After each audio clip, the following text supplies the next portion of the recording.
All right, welcome. They do the coughing thing. This shit is hilarious. You hear the car horn? The dude came out of it, light skinned dude. And they do the car horn. But she started coughing. And the light skinned dude looked towards me. And then they blow the car horn. And the honey traps for her, but she doesn't want to listen. So I'm on the bus and she calls me, Pam, I'm talking about. And of course I couldn't answer, so I said to her, I text her, I said I'll call you back when I get on the bus. But then she sent me a text saying that the kids are home today. I'm like, wow. So, you know what I'm saying? Like something told me, you know what, maybe you shouldn't take those 3 melatonin, but I took it anyway because, I needed to sleep. Particularly since they've been targeting me so heavily. I knew I needed to sleep.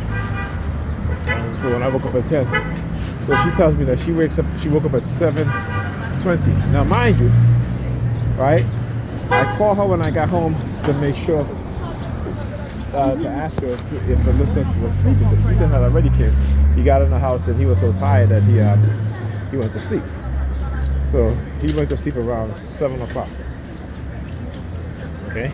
And when I call her a little after 10 to ask if Alyssa's in bed, she's like, oh, I'm walking. I'm like, okay, I know usually she takes like 10 minutes she'll like walk up back and forth in the kitchen. All right? So I said to her, I said, listen, it's after 10 o'clock. She should have been in bed already. Oh, well, I got to finish my work first. Like I said, see, little things like that is what I look at, because instead of making sure that Alyssa's in bed, she's going to do her first. Right? Instead of putting the best interests of our daughter first, because she could have went up under the bed and she could have did her walk by 10:30. As a matter of fact, if you put her to bed at her normal time, which is 9, you have plenty of time to go do your walk. No, because she was doing other things, right? Not concerned about making sure she gets to bed on time. What's more important is that she finish her walk or whatever else she's doing, and then kids are an afterthought. Right? So like I said, she doesn't want to change.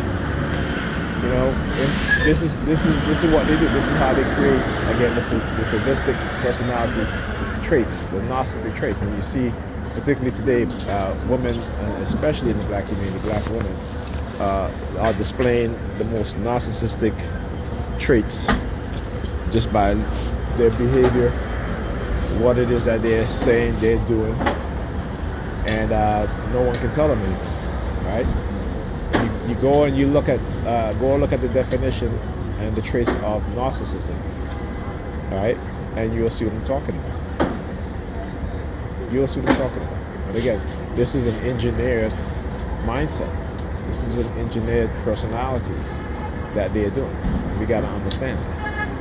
But like I said, more men come to that understanding because more men come to that understanding because we understand what's going on. Right? We do more so understand what's going on. And this is why you see men are walking away from women. Right? Right, which is why men are walking away from women, because black women's minds have been corrupted. Right? They have been they think that they're men, and they're not. And you acting like a man as a woman is unattractive to a man. This is what they don't understand. Right? But they rather struggle.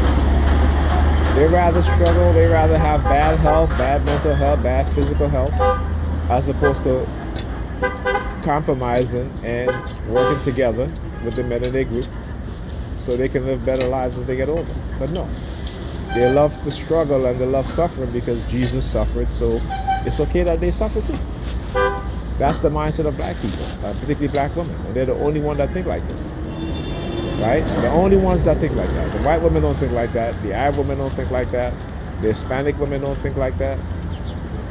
Right? The European women don't think like that, but the black woman is the only one that think like that. She finds suffering is akin to what Jesus went through, so it's okay for her and her children to suffer. This is why our children are failing in school. They don't care. Right? They don't care. When children live with their fathers, particularly when black children live with their fathers, they do better than as opposed to when they live with their mothers. right? But these women are selfish and they want that child support money, and that's what's more important to them is the money, not the welfare of the children, not the fact that the children are failed in school. And this, the statistic shows that children living in homes with their father, the primary breadwinner, they do better. Just like how if they were living with their mother and their father, they do a lot better. Okay, I'm not saying that. Don't be angry at me for that. That's the statistics. The statistic shows that. All right, so that's the facts. All right, but they don't care about that. The money is more important. All right, the money is more important as opposed to letting the children stay with the father, particularly if the father can take care of the child and have the means to do so. They would rather live in vehicles and cars with their children and put that shit in social media like it's a flex. It's not a flex. Go ahead, man. Go ahead, man. Oh, thank you, sir. Appreciate it. You're welcome.